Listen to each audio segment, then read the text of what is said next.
السلام عليكم يا شباب. انا موجود ان شاء الله في محافظه قنا مع المحترم الشيخ صابر. بدأ الاتجاه لعنابر البطاريات.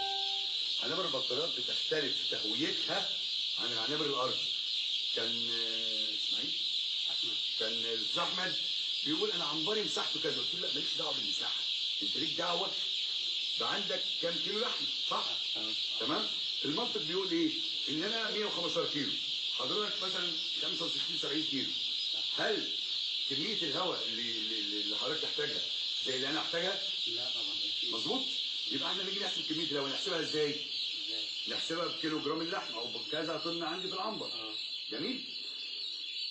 انا غالبا على الشفاطات اللي موجوده ديت اللي معظمها يعني ماشي الحال، فبقول خليني في الامان. كل 1000 وربع لو انا هتقل الفراخ يحتاج شفاط. تمام؟ كل 1000 ونص لو انا مش هتقل. طبعا الجماعه اخواننا هنا في الصعيد ما كانتش الفرخه تبقى قد كده، ما يقول لك عصفور ايه؟ يقول لك عصفور.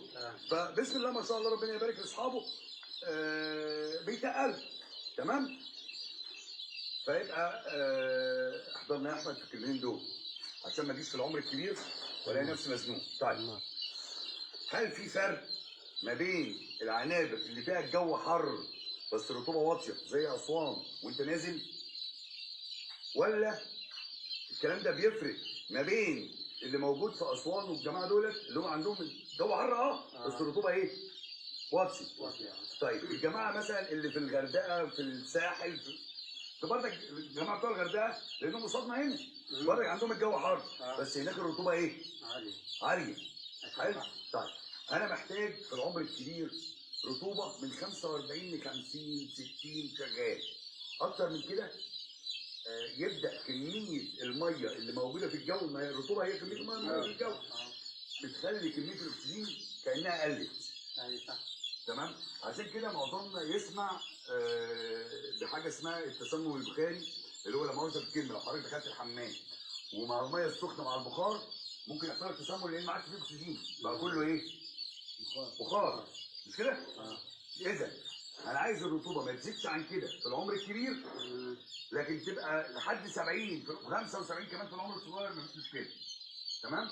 يبقى نمره واحد لو انا بتكلم على تهويه في عنابر الصعيد اللي الرطوبه فيها طبيعه واطيه. حاضر تعالى اسمع.